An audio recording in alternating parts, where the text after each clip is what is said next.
तीर्थंकर प्रभु आदिनाथ मुनिनाथ, आधि व्याधि अघमद मिटे तव पद में मम्मात।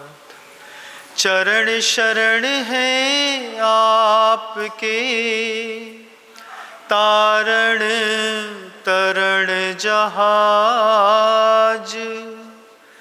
भवदधि तट तक ले चलो, करुणा कर जिन राज। बोलिए आदि ब्रह्मा श्री आदिनाथ जी भगवान की, परम पूज्य आचार्य भगवंत गुरुदेव श्री विद्यासागर जी मुनि महाराज की, बंधा जी के महाअतिशयकारी श्री अजित नाथ जी भगवान की, समस्त मुनि संघ की। बोलिए चैतन्य चमत्कारी सर्व मनोकामना पूर्ण मुनि श्री विनम्र सागर जी महाराज की, मुनि संघ की। नमोस्तु महर्षि नमोस्तु। जिंदगी में सबसे कठिन काम है, सबसे कठिन रिश्ता तोड़ना। महाराज हम तो जरा सी बात में तोड़ देते हैं। गलतफहमी में हैं आप। आपको लगता है रिश्ता जोड़ना सबसे कठिन काम है, लेकिन हमारी नजरों से देखिए, अनुभूतियां, एहसास और अनुभव कहता है जिंदगी में सबसे कठिन काम होता है रिश्ता तोड़ना। जिंदगी में सबसे कठिन काम होता है संस्कारों को तोड़ना। अरे मुनि महाराज जी, हमने तो सुना था रिश्ते जोड़ के रखने चाहिए, संस्कार बना के रखने चाहिए। यहां कहानी सती चेलना की चल रही है। महाराज शैणिक को पता चल गया कि कुणिक क्यों हमसे नाराज रहता है। कुणिक के पूर्व भव की कथा को जान करके जब महाराज शैणिक आश्वस्त हुए, महाराज शैणिक को दुख और समाधान एक साथ प्राप्त हुए। दुख इस बात का हुआ कि कुणिक को मैंने पूर्व भाव में सताया था, इसलिए कुणिक आज पुत्र बन के मुझे सता रहा है। और समाधान इस बात का हो गया कि जब ये पूर्व भाव का शत्रु है, तो जब तक ये अपने कर्मों का बदला नहीं ले लेगा, तब तक जीवन की ऐसी ही धारा चलती रहेगी। बहुत कठिन होता है बंधुओं रिश्ता तोड़ना। पूर्व जन्म का, पूर्व जन्म का संस्कार तोड़ना भी बहुत कठिन होता है। विशेषण लगा दो, फिर देखो उन शब्दों की कीमत कैसे बदल जाती है। वर्तमान में रिश्ता जोड़ के रखना कठिन होता है, और पूर्व जन्म का रिश्ता तोड़ना बहुत कठिन होता है। महाराज कुणिक और शैणिक के बीच में पूर्व भाव का रिश्ता टूट नहीं पाया। हम दुनिया में किसी के साथ भी अपराध करते हैं, शारीरिक, मानसिक, किसी भी प्रकार का, आज नहीं तो कल, इस कॉस्ट्यूम में नहीं तो जब हम कॉस्ट्यूम चेंज कर लेंगे और किसी और शरीर में चले जाएंगे, तब भी उसका हमारा जब तक कार्मिक अकाउंट लेवल नहीं हो जाएगा, संसार से ना तुमको मुक्ति मिलेगी ना उसको मुक्ति मिलेगी। दोनों इस संसार में रहेंगे। ये मत सोचना कि आज किसी को सताया है और हम फिर जाकर के मंदिर में नमो हरिहंताणम नमो सिद्धाणम नमो आर्याणम पढ़ेंगे तो हमारे वो सताए हुए के भाव से हमको मुक्ति मिल जाएगी। गलतफहमी में है। जब तक दोनों का कार्मिक अकाउंट एक लेवल नहीं हो जाएगा, तब तक ना आप मुक्त होंगे ना वो मुक्त होगा, दोनों मुक्त नहीं होंगे।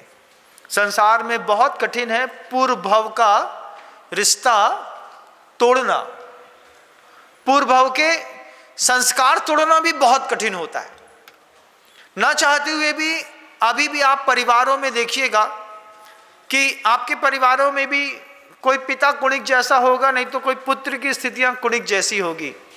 कुणिक चेलना के पुत्र हैं, प्रथम पुत्र हैं, और प्रथम पुत्र होने के बाद कुणिक पिता के घोर विरोधी हैं।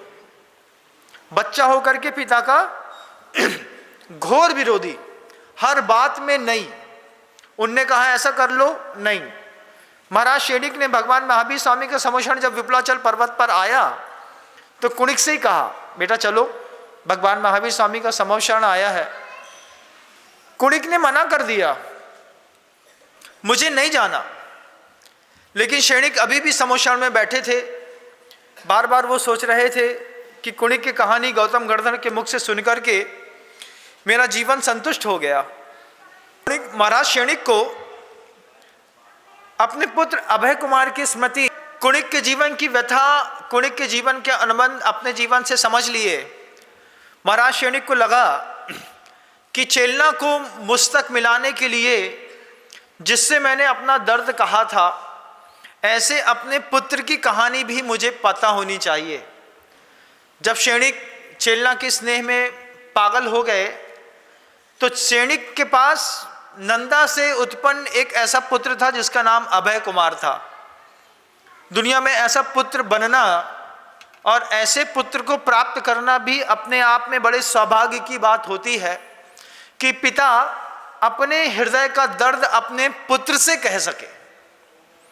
और ऐसा पुत्र बनना भी बड़े सौभाग्य की बात होती है कि हम अपने पिता को इस स्तर का विश्वास दिला सकें कि पिता अपने जीवन की कोई भी बात हमसे बेहिचक कह सके। महाराज शैणिक और अभय कुमार के बीच में इस तरीके का संबंध था कि शैणिक ने अपने पुत्र अभय कुमार से कहा था कि तेरी माँ से तो मेरी शादी हो गई है, लेकिन मेरे दिल में अभी भी कोई और स्त्री बैठी है जो मुझे अच्छी लग रही है, उसके बिना मैं जी नहीं पाऊंगा। उन परिस्थितियों को कभी घर के अंदर घटाने की, गहराई से सोचने की भी चिंता करने की जरूरत है बंधुओं। सोचिए, कोई पिता अपने बच्चे से कहे कि मैं दूसरी स्त्री के प्रेम में पागल हो गया हूँ, और एक बच्चा अपनी माँ के लिए एक सौतन ला करके खड़ी करने के लिए पुरुषार्थ करे, क्या पिता और पुत्र के बीच की ट्यूनिंग होगी, क्या सोच रही होगी।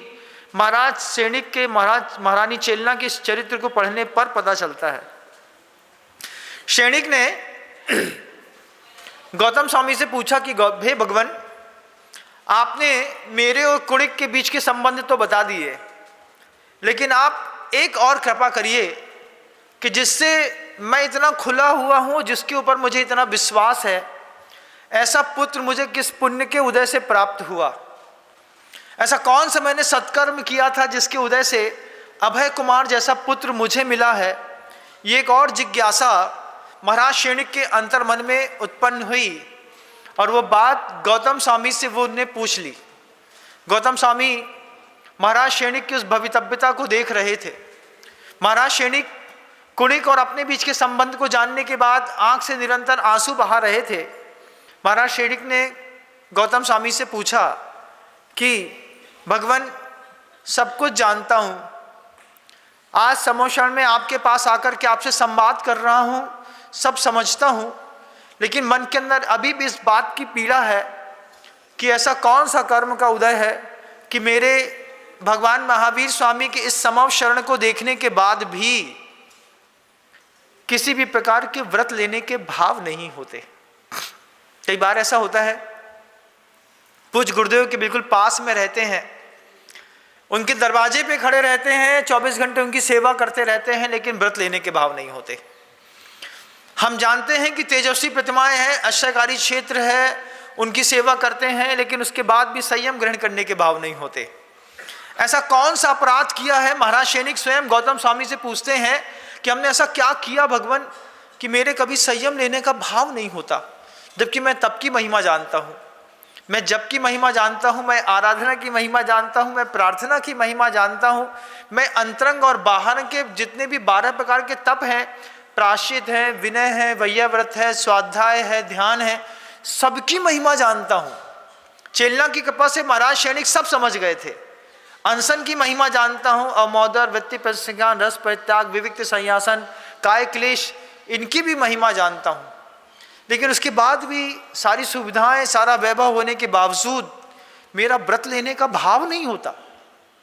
घर के अंदर सारी सुविधाएं हैं, लेकिन शुद्ध भोजन के साथ व्रती जीवन जीने का, मेरा अनुव्रत लेने का भी भाव क्यों नहीं होता?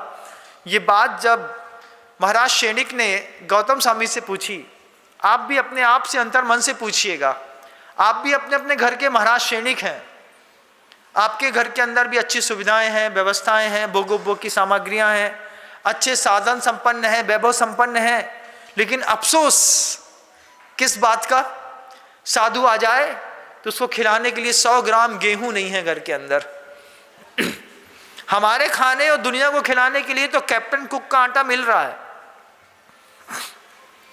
अच्छे MDH के मसाले मिल रहे हैं महाराज, एक अच्छा सर्वेंट मिल रहा है, सुविधा मिल रही है, एसी कमरे, बाथरूम तक भी एसी लगा के रखा है, नीचे BMW खड़ी है, 2 बाइक खड़ी हैं, एक लैंड रोवर खड़ी हुई है, एक हार्ले डेविडसन की बाइक भी खड़ी हुई है महाराज, अच्छी सुविधा है महाराज। सैनिक के जैसे आपका भी परिवार है, अच्छी सुविधा है, लेकिन व्रती जीवन जीने के नाम पर ऐसे पाप कर्म का उदय है कि RO का पानी तो पी सकते हैं, लेकिन कुएं का छाना पानी घर पे उपलब्ध नहीं है, 100 ग्राम आटा उपलब्ध नहीं है, थोड़े बहुत भोजन की सामग्री में जो मसाले चाहिए हैं, वो मसालों के पीछे भी स्त्री और पुरुष ये सोचते हैं भगवान कहाँ से लाएंगे, कौन धोएगा, कौन सुखाएगा, कौन बनाएगा, कौन रखेगा।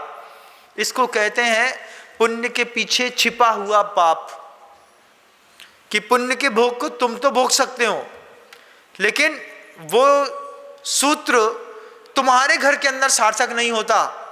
स्वामी इतना दीजिए, जामे कुटुंब समाए, मैं भी भूखा ना रहूं, साधु भी भूखा ना जाए।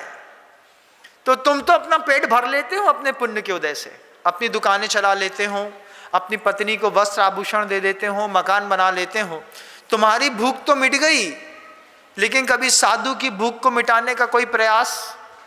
साधु की दोनों भूखें रहती हैं, शरीर की भी रहती है और मन की भी रहती है। शरीर की भूख तो 1 पाव आटा खाने से मिट जाती है, लेकिन साधु के मन के अंदर भी भूख रहती है। महाराज हमने तो सुना था महाराज तो बहुत निराकुल रहते होंगे, मैं तो नहीं रहता। मन के अंदर भूख रहती है, शासन सुरक्षित रहे, आयतन सुरक्षित रहे, धर्म सुरक्षित रहे, लोग करुणा, दया, मैत्री की भावना को अपने घर घर में जागरण करें, लोग व्रती बने। इस भूख को कौन मिटाएगा? भूख तो हमारे अंदर पैदा है, मिटाएगा कौन?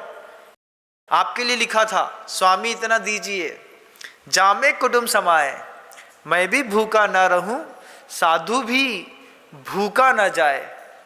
अगर साधु शरीर से मेरे घर के अंदर आया तो शरीर को भोजन दे सकूं उनकी, और अगर साधु ने मेरे अपने मन से मेरे मन के अंदर कोई बात रखी तो उनकी मन की भूख को मिटाने के लिए सहयोग दे सकूं, जैसा आप लोग मुझे दूर दूर से देते हैं। मैं रोज लोगों से कहता हूं मात्र 100 रुपए का संकल्प पत्र भरिए 1 वर्ष का, एक क्षेत्र के लिए 36,500 रुपए की राशि होती है। आप 3,000 रुपये महीना भी भेजेंगे तो मुझे अच्छा लगेगा। और लोग मुझे अमेरिका, यूरोप, कनाडा से लेकर के कहाँ तक सुनते हैं और वहाँ से रोज फ़ोन करते हैं। आज भी ये प्रवचन सुनने के बाद कम से कम 100 फ़ोन आएंगे, एक उसमें आपका भी होगा। आप खुद फ़ोन करेंगे नंबरों में और बोलते हैं महाराज ने बोला था मैं भी भूखा ना रहूं, साधु भी भूखा ना रह जाए। हम विदेशों में रहने वाले लोग तो कितना रोते हैं, वो कहते हैं महाराज न हम साधु के तन की भूख मिटा पा रहे ना मन की, आप जितना कहें उतना ही कर दिया तो अपने आप में सौभाग्य की बात है। ऑस्ट्रेलिया, कनाडा, यूरोप, एरिजोना, यहाँ से सर्वाधिक दान राशियाँ यहाँ के जैन समाज के लोग भारत में जैन तीर्थों के लिए दे रहे हैं, आज भी दे रहे हैं और आज फिर देंगे। रात में 2:15 बजे स्क्रीन पर लिखे हुए नंबरों पर जब फ़ोन आता है और वो रात में सोते सोते फ़ोन उठा करके बात करते हैं तो अमेरिका वाले बोलते हैं इस बात को कि महाराज जी भैया हमने तो सोचे नहीं था आप रात में 2:15 बजे फ़ोन उठाएंगे।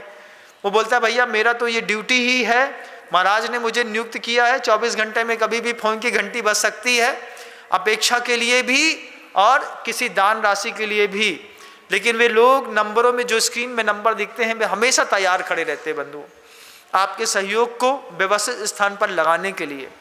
साधु इतना दीजिए, जामे कुटुंब समाए, मैं भी भूखा ना रहूं, साधु भी भूखा ना जाए, ये भावना रहती है। महाराज सैनिक गौतम स्वामी से पूछते हैं मेरा व्रत लेने का भाव नहीं होता।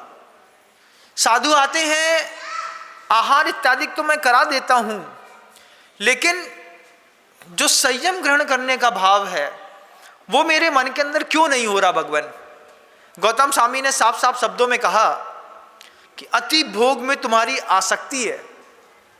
जैसे गौतम स्वामी ने महाराज शैनिक से कहा, ऐसे ही मैं तुमसे कह रहा हूं कि जो तुम्हारे घर के अंदर तुम संयम ग्रहण नहीं कर पा रहे, उसमें भी अति भोग में तुम्हारी आसक्ति है। रात में खाना छूट जाएगा, बाहर का खाना छूट जाएगा, भोग में आसक्ति है। भोग में इतनी आसक्ति है कि शुद्ध भोजन करने के लिए 1000 बार सोचते हो, क्योंकि महाराज जी एक बार संयम ग्रहण कर लिया तो फिर इधर उधर जाना, होटलों में खाना, सब खत्म हो जाएगा निश्चित। जैसा गौतम स्वामी ने महाराज शैनिक से कहा, वैसे ही मैं आपसे कह रहा हूं। अति भोग में आसक्ति के कारण दूसरी बात कहते हैं गौतम स्वामी महाराज शैनिक से कि यशोधन मुनिराज के गले पर सांप डाला, वो भी तीव्र कसाय के कारण। हमने तो कहीं ऐसा नहीं किया कि कभी किसी साधु जीवन में विप्लव पैदा किया हो, ये सोच करके असुर भिड़ावे दुष्ट प्रचंड वाली बात कर दी हो, कि थोड़ी सी कुटिल बुद्धि का प्रयोग किया हो, दो साधु के बीच में फैक्शन पैदा कर दिया हो। इसके कारण भी संयम ग्रहण करने का भाव पैदा नहीं होता। महाराज शैनिक से गौतम स्वामी कहते हैं कि यशोधर मुनिराज के गले पर तीव्र कसाय से तुमने जो सांप डाला, उसके कारण आपने नरक की आयु का बंद कर लिया है। और जिसने नरक की आयु का बंद कर लिया है, वो न कभी संयम ग्रहण कर सकता है, न संयमी की सेवा कर सकता है। बंधु, भाव ही पैदा नहीं होता अंदर। दिगंबर मुनिराज रास्ते से निकल रहे होते हैं, जैन समाज के लोग गाड़ियों से, कार से चल रहे होते हैं, और उसमें भी वे चुपचाप निकल जाते हैं। कई बार कांच चढ़ा लेते हैं, कई बार अपना अंदर का जो शेडो आने के लिए जो अपना वाइपर लगा होता है, उस वाइपर को टेढ़ा कर लेते हैं कि महाराज हमें न देखें, हम महाराज को न देखें। इन सब जीवों ने किसी क्षुद्र गति का कर्म बंद कर लिया। मुझे तो खुशी हुई उस वक्त जब सेंट्रल गवर्नमेंट का मंत्री माननीय वीरेंद्र जी खटीक साहब, हम लोग नौगांव पंचखाड़ा कर रहे थे, पिछले साल की बात है बंधुओं, वो रास्ते से निकल रहे थे अपने पूरे काफिले के साथ। हम और निश्वास सागर जी महाराज के साथ 2-3 लोग और साथ में चल रहे थे। रास्ता चलते सेंट्रल गवर्नमेंट के मंत्री ने पूरा काफिला रोक लिया। वीरेंद्र जी खटीक इस पूरे छतरपुर क्षेत्र के, नौगांव क्षेत्र के, इस तरफ के क्षेत्र के वे एक लाडले और माननीय सम्माननीय व्यक्ति माने जाते हैं। पूरा काफिला रोका, पूरा पुलिस बल रुक गया। पुलिस बल रुकता, साथ साथ पूरे मंत्री मिनिस्टर जो साथ में थे सब खड़े हो गए। वीरेंद्र जी खटीक चुपचाप दरवाजा खोल करके नीचे उतरे। रोड ब्लॉक हो गई। हम लोग जा रहे थे, हमने सोचा अचानक पता नहीं क्या हो गया है। खटीक जी सामने आकर के हाथ जोड़ करके, पैर पड़ते, माथा उनने उठा करके रोड पे लगा करके बोले, महाराज आशीर्वाद दीजिए, दिल्ली जा रहा हूं, आपका आशीर्वाद बना रहे। चाहते तो वीरेंद्र जी खटीक सीधे भी जा सकते थे, लेकिन मृदुभाषी और सरल हृदयी होने का उन्होंने वो अपना करिश्मा दिखाया कि रास्ता चलते हमको क्या पता कौन सा मिनिस्टर जा रहा है, मिनिस्टर को क्या पता कि कौन सा साधु जा रहा है, लेकिन दिगंबर मुद्रा देखी, पिछी कमंडल देखा, दिल को छू गए इधर तक छू करके उन्होंने आवाज लगाई, गुरुदेव आपकी कृपा बनी रहे, आपके आशीर्वाद से सब अच्छा चल रहा है। हमने कहा अभी आप छतरपुर में हमसे मिले थे। हाँ गुरुदेव, पीछे से देखने पर तो लगा कि आप ही हैं, लेकिन आपके सामने से छवि देख करके धन्य हो गया, ये शब्द कह करके फिर पूरे काफिले को तैयार किया और आगे बढ़ गए। एक खटीक होकर के आदमी ऐसा कर सकता है, हम जैन होकर के कैसा करते हैं एक बार सोचिएगा। साधु रास्ते में भी कहीं दिख जाए, ध्यान रखना किसी भी संघ का हो, किसी भी गुरु से दीक्षित हो, दिगंबर मुद्रा दिख जाए, पिछी कमंडल दिख जाए, अपने किसी भी व्यस्ततम कार्यक्रम में आप जा रहे हो, सबसे पहले वहीं खड़े होकर के उनको नमोस्तु करने का कला सीखो, जिससे तुम्हारे जिंदगी के सौभाग्य बढ़ते हैं। और अगर ये लगे कि काम जरूरी है, साधु जरूरी नहीं है, बाद में नमोस्तु कर लेंगे, तो समझ लेना किसी आयु का कर्म बंद कर लिया है, इसलिए साधु को देख करके भी साधु को अनदेखा कर दिया। गौतम स्वामी महाराज शैनिक से कहते हैं कि शैनिक, तुमने महाराज यशोधर के गले पर सांप डाला तीव्र कसाय के साथ। उस कसाय के साथ सांप डालने का ये परिणाम हुआ कि तुमको नरक गति बन गई। और नरक गति बंधने के कारण अब तुम्हारे न संयम ग्रहण करने के भाव होते हैं, न तुम्हारे अंदर कभी कोई संयम की आगे भी इस भाव में पर्याय में कोई भावना पैदा होगी।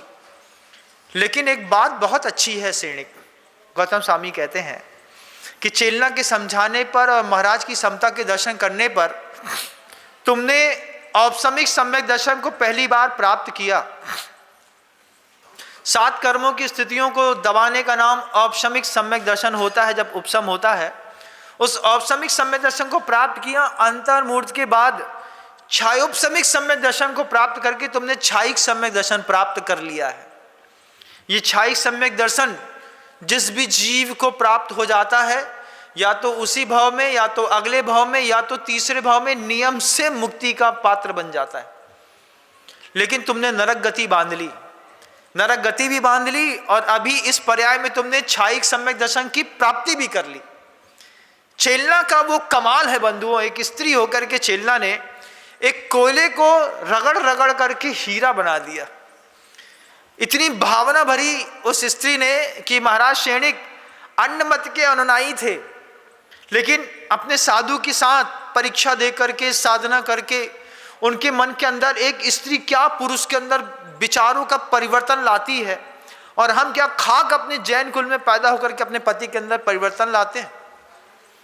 हमारा पति रात में आलू प्याज खाए तो स्वीकार है, सिगरेट पिए सो स्वीकार है, दारू पिए सो स्वीकार है। चेलना ने कुछ भी स्वीकार नहीं किया। अन्न मत की होकर के, जैन मत की होकर के, अन्न मत के एक और राजा को जिसने छायिक सम्यक दर्शन दिला दिया, ऐसी स्त्री की महिमा होती है। अगर वो इतना विचार बस कर ले कि मैं अपने पति को देवता बना के रखूंगी, तो फिल्मों में वो जो गाना गाया जाता है मेरा पति मेरा देवता है, वो तो कहने की बात है। लेकिन अगर स्त्री हकीकत में चाह ले तो पति को देवता बनाने का सामर्थ्य रखती है।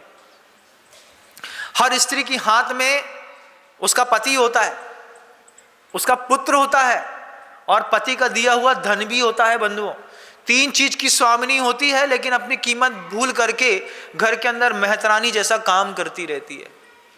सुबह साफ करती है, शाम साफ करती है, चौका बनाती है, पट्टी साफ करती है, बर्तन साफ करती है, कपड़े साफ करती है, झाड़ू लगाती है घर के अंदर। फिर झाड़ू पोंछा बर्तन में जिंदगी के 30-30, 40 साल खराब कर दिए, लेकिन स्त्रियों को इस बात का बोध ही नहीं हुआ कि मैं यहाँ पर सिर्फ झाड़ू पोछा लगाने, बच्चों की टट्टी पेशाब साफ करने थोड़ी आए थे। सोचिए ना, क्या संसार में ये सोच करके जन्म लिया था कि पूरी जिंदगी किसी के परिवार में जाकर के झाड़ू पोछा लगाते हो, सफाई करते करते बर्बाद हो जाएंगे। उसको ये तो पता है कि लक्ष्मण रेखा कितने की आती है, बेगान फिनिट स्प्रे कितने का आता है, पोछा कितने का आता है, इन सब चीज़ों की जानकारी है तुमको। लेकिन तुम भूल गए कि तुम्हारे पिता ने तुमको ये बात के संस्कार देकर के भेजा था कि जिस घर में जाएगी अपने पति को देवता मानना मत, अपनी उस पर्याय का अंत होने से पहले पति को देवता बना देना। जो काम पंचम काल की स्त्रियां नहीं कर पाई, उसी काम को चेलना ने करके दिखाया है। बंधु, चेलना के इस भव्यतम उस कथानक से हमको भी अपने मन के अंदर वो लौ लगानी है, एक मसाल अपने मन के अंदर दीपक जलाना है कि मेरे रहते मेरा पति व्यसन नहीं कर सकता, मेरे रहते मेरा पति धर्म किए बिना खा नहीं सकता।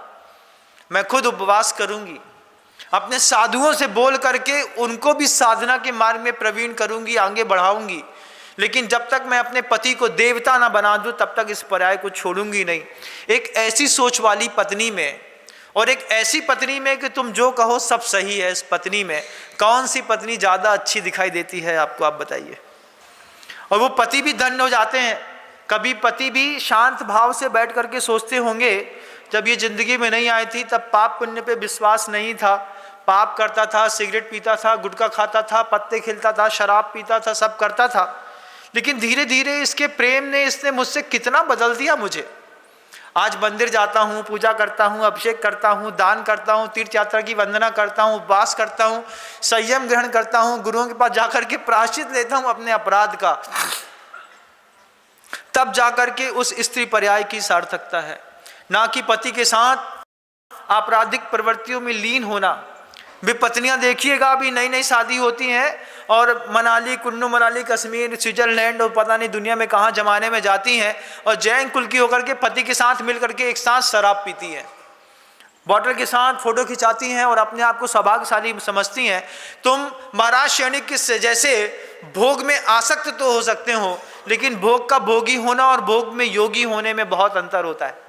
सारे भोग के बीच में योगी बनना और सारे भोगों को देखते हुए भोगी बनना, हर चीज उपलब्ध है, लेकिन ले लेना पाप कर्म के उदय से, छोड़ देना पुण्यात्मा की पहचान है। चेल्ला ने क्या गजब का कमाल दिखाया।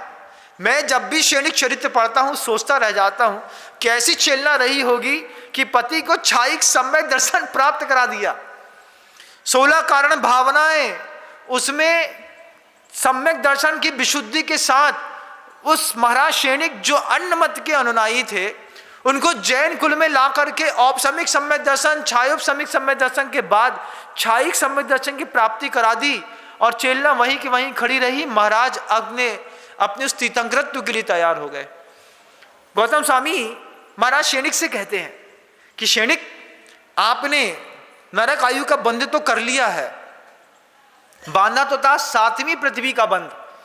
इतने पाप किए हैं तुमने कि 7वीं पृथ्वी में 33 सागर की उत्कृष्ट आयु भोगते, लेकिन तुम्हारे उस गुरुओं के ऊपर वैयावती देवशास गुरु के स्वाध्याय तब साधना का ये एक छोटा सा परिणाम निकल रहा है कि आपने औपसमिक छायोपसमिक के बाद छायिक सम्यक दर्शन प्राप्त करने के साथ साथ तीर्थंकर प्रकृति का बंध कर लिया।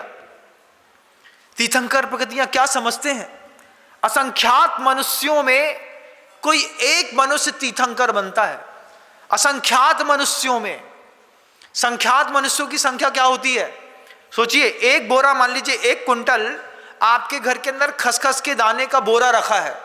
खसखस का दाना कितना छोटा होता है? होता है कि नहीं? होता है महाराज। उस खसखस के दाने में 1 कुंटल मान लो खसखस के दाने का बोरा है, क्या तुम उसके दाने गिन पाओगे? नहीं गिन पाओगे। लेकिन उसके बाद भी उस दानों की गिनती संभव है, वे संख्यात हैं, असंख्यात नहीं है। लेकिन तीर्थंकर बनते हैं असंख्यात मनुष्यों में कोई एक। असंख्यात कहते हैं कि सामग्री का विस्तार तो दिख रहा हो, लेकिन गिन पाने की सामर्थ्य खत्म हो जाए, संख्याएं खत्म हो जाए, वो असंख्यात मनुष्यों में एक मनुष्य तीर्थंकर बनता है। चेल्ला ने अपने पति को तीर्थंकर बना दिया। हमारे ऊपर धिक्कार है कि हम अपने पति को आज तक मंदिर के दरवाजे तक खड़ा नहीं कर पाए। उसका भोग भोगते हैं, उसके दिए कपड़े पहनते हैं, उसका दिया सोना पहनते हैं, लेकिन कभी उसको सोना बनाने के बारे में सोचते नहीं। अरे महाराज जी, जो होए सो होए, हम तो अपनों देखिए, इनको का देखिए। उस पति को बोलना चाहते हैं कि जो पत्नियां तुम्हारा पैसा लेकर के भोग तो भोगती हैं, लेकिन तुमको धार्मिक प्रवृत्तियों में शामिल नहीं करती हैं। किसी कवि ने क्या खूब लिखा है कि सोचो, कर जिनके हित पाप तू चला नरक के द्वार। वो पति कैसा होता है? दूसरे के हित के लिए। कर जिनके हित पाप तू चला नरक के द्वार, वे भोगते स्वर्ग सुख देख ले अपरंपार। हम परिवार के लिए चोरी करें, हिंसा करें, झूठ बोले, परिग्रह इकट्ठा करें, परिवार बोले हमाओं का, परिवार वाले भोग भोगे, धर्म ध्यान करें, स्वर्ग चले जाएं। हम हिंसा, झूठ, चोरी, कुशील, परिग्रह करें और नरक चले जाएं। ऐसा कैसा दाम्पत्य है कि एक पति उसी पर्याय में नीचे चला गया और पत्नी ऊपर चली गई। शुरुआत में ही मैंने वो बात कही थी कि इस पूरे संसार में रिश्ता तोड़ना और संस्कार तोड़ना सबसे कठिन काम होता है। अगली पूर्व की पर्याय का रिश्ता आप अपने परिवार से तोड़ नहीं सकते और संस्कार भी नहीं तोड़ सकते। वो संस्कारों की ऐसी कहानी है बंधुओं कि हम चाहते हुए भी घर में लोगों को सुधारने के लिए माहौल नहीं बनाते। माहौल बनाते नहीं कि माहौल बनता नहीं। महाराज जी माहौल बनाते नहीं। तमाम स्त्रियां चेल्ला के इस चरित्र से सीखें, वो जाने, इस बात को समझे कि हम अपने पति को भी, जैसे चेल्ला ने महाराज शैणिक को तीर्थंकर पति का बंद करा दिया, हम भी अपने पति को जब तक देवता बना दे तब तक उसका जीवन से कभी बाहर नहीं जाएंगे। असमय में अगर कोई पत्नी मर गई बिना अपने पति को धार्मिक सिद्धांतों में लगाए हुए, तो वो दोष की और अपराध की भागी मानी जाएगी कि उसका खाया लेकिन उसको दिया नहीं। शब्दों को विराम देता हूँ, कल पुनः प्रयास करूंगा। आज थोड़ा समय ज़्यादा हो गया है, ये बात अधूरी है। कल के संवाद के साथ निरंतरता इसमें पुनः जारी रहेगी। गुरुदेव श्री विद्यासागर जी महाराज की। जा वाणी के ज्ञान से सूझे लोकालोक, सो वाणी मस्तक नमो सदा देत हूँ धोख। हे जिनवाणी भारती तो है जपो दिन रैन, जो तेरी शरणा गहे सो पावे सुख चैन।